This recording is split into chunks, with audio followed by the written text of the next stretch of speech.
Hi everyone, it's Shannon here, and welcome to Card Crafters Collaborative Fall Splendor Video Hop. In today's video, I'm going to create this really simple but fun fall foliage frame card. We're going to start with the fall foliage frame stamp set from Honeybee Stamps. I'm going to pull out the large frame here, center it over an A2 panel of cream cardstock, and then I'm going to ink it up in ground espresso distress oxide.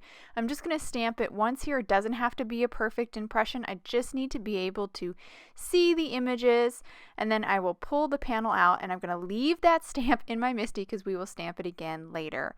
Now I have the coordinating stencils. They're each labeled by what they actually allow you to color in. So you have leaves and cupped flowers as well as petal flowers.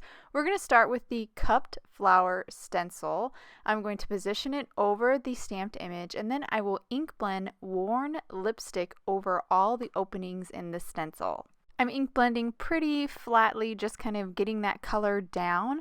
I will create a gradation though when I move into the next color, which is Festive Berries. So I'm going to ink blend just the bottom portion of these sprigs of flowers with this darker shade of pink, and this is going to create a subtle gradation over them and add a lot more interest to the image. So now that I finished the cut flower stencil, I'm going to move on to the petal stencil. Again, all these stencils are included in the fall foliage frame stencil set. I'm going to start with this stencil with fossilized amber, and again just ink blend kind of flatly with this yellow.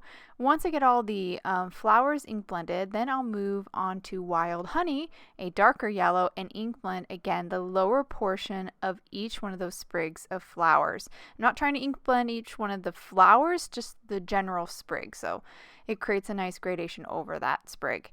Now we're moving on to the next stencil. This is the small leaves stencil. We're going to do a brown combo for this, starting with Rusty Hinge. This is one of my favorite colors. I love it so much. I do want to point out I'm using Distress ink instead of oxides, and that's just because the inks dry a lot faster, and I like how intense the color is as well. Now that I finished with the Rusty Hinge, I'm going to move on to Gathered Twigs, and again just ink blend the bottom portion of that little branch of leaves with that darker brown. I've now lined up the next stencil, which is for the maple leaves, and I'm going to ink blend them first in Spiced Marmalade. So a lot of fun fall colors. Though some pinks, they're a little untraditional, but I really like how it turned out. And then I'll ink blend a little gradation here with a Ripe Persimmon, a really nice deep orange, and that will actually complete all my leaves and actually the whole frame. So now we're going to move on to stamping the frame again.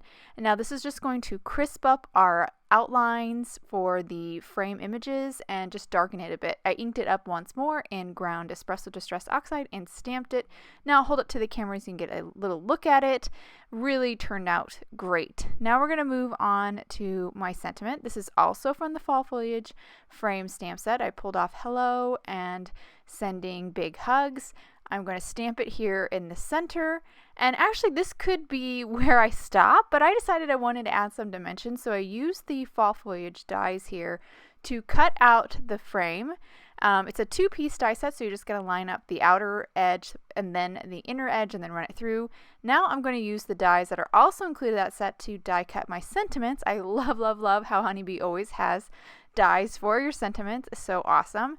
And now we're ready to put the card together. I'm going to start by simply adhering an A2 panel of cream cardstock, the same cardstock I used to create the frame, onto an A2 top folding white card base. I'm not using a cream card base just because the cream cardstock I used is a low weight. It's only like 65 weight, so not quite sturdy enough for a card base.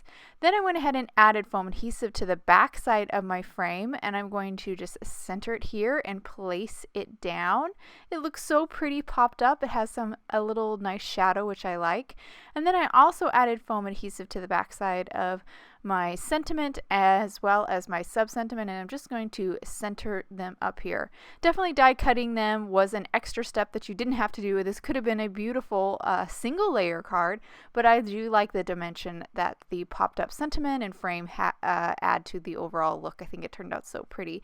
I'll hold it to the camera here so you can get a good look at all the details in this card. I really love how this turned out. I love the slightly untraditional fall palette and how clean and simple I think it overall is. I hope you guys enjoyed today's card and video. If you have any questions about the products I used, please check out the links below in the description, and make sure to check out all the other awesome creations by these amazing crafters in this wonderful Card Crafters collaborative.